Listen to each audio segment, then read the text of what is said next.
Doutor Gilberto Laorgue Nunes aqui comigo. Olha, a gente ainda vem falando, né, daquele estudo sobre os itens, né, que são aí causas, vamos dizer assim, evitáveis dos problemas cardiovasculares, né, de infarto, enfim. Hoje o assunto é o fumo. Acho que muita gente lá de casa vai ficar, ó, com o olho arregalado. Então, acho que a primeira coisa qual é a ligação exata, né, do fumo com possíveis problemas cardiovasculares? Regina, de modo geral, o fumo funciona como um acelerador do processo de aterosclerose, que é a deposição de gordura na parede das artérias, que leva às obstruções e, consequentemente, ao infarto e ao acidente vascular cerebral. Então, ele funciona, ele acelera esse processo, né, através do mecanismo, de vários mecanismos, mas um dos principais é a oxidação da proteína, do LDL colesterol, que é o colesterol ruim. Então, assim, quando o colesterol ruim se oxida, a tendência dele é se depositar nas paredes dos vasos e criar placas de gordura, certo? Além disso, a gente sabe que o cigarro tem múltiplos componentes e um deles, a nicotina, ele funciona como um estimulante também. Ele aumenta a frequência cardíaca e aumenta também os níveis de pressão arterial.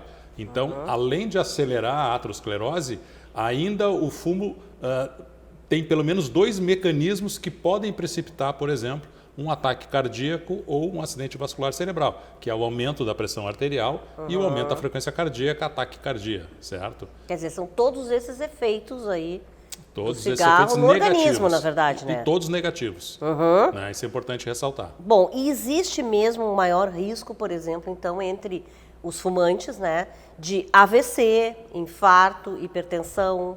Sem dúvida, sem dúvida. Essas pessoas têm um risco maior de desenvolver esses problemas de saúde, certo?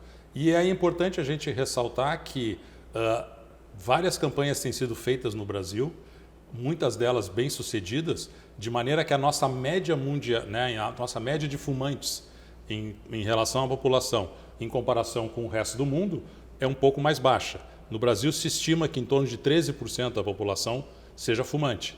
No mundo esse número está em torno de 20%, 22%. Então, assim, a gente está, na média, 7 a 9 pontos percentuais mais baixos do que o resto do mundo. É muito bom isso? Claro que é muito bom, porque isso tem um impacto positivo na redução da ocorrência das doenças cardiovasculares. Mas ainda é um número bem elevado. Mas isso até a gente já comentou aqui uma vez, isso que já baixou muito, né? Já baixou muito, mas se a gente considerar 12% de uma população de mais de 200 milhões, é muita gente, né? Então, o desafio persiste. Já avançamos, mas temos muito ainda que evoluir nesse sentido. Bom, eu até fiz aqui no bastidor essa pergunta, porque eu acho que as pessoas têm muita curiosidade sobre isso. Tá, mas eu já fumo há muito tempo. Digamos que eu tenho 40 anos e eu tenho 48 anos e fumei até os 40 ou parei agora, né? O que acontece? Quer dizer, eu diminuí esse risco que eu tenho de problemas cardiovasculares? Sim, mas o importante é o seguinte, tem que parar de fumar, né? Aquela história, não, eu fumava uma carteira, agora estou fumando meia carteira. Não adianta nada. Você tem que parar. O que acontece quando a pessoa para de fumar? A cada ano que passa, o risco cardiovascular dela vai caindo. De maneira que ao final de 10 anos, se a pessoa parou de fumar há 10 anos, o risco cardiovascular, ou seja, o risco de ter um AVC ou um infarto dessa pessoa que é um ex-fumante, se iguala mais ou menos à da população que nunca fumou. Ou seja, mas 10 anos. 10 anos, leva 10 anos. Tá? Então, por isso que a melhor estratégia é não fumar. Né? E se por acaso fuma, tente parar o mais rápido possível. Quando vai um paciente fumante lá conversar com o senhor diz isso para ele? Digo, mas a gente tem que entender que o cigarro causa uma dependência não só química, mas psíquica também. Então, o fumante frequentemente associa o ato de fumar com momentos prazerosos da vida.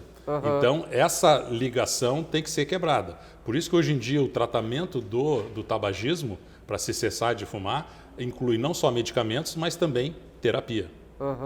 Para cortar essa dependência. Parar, né? E tem que querer parar, claro.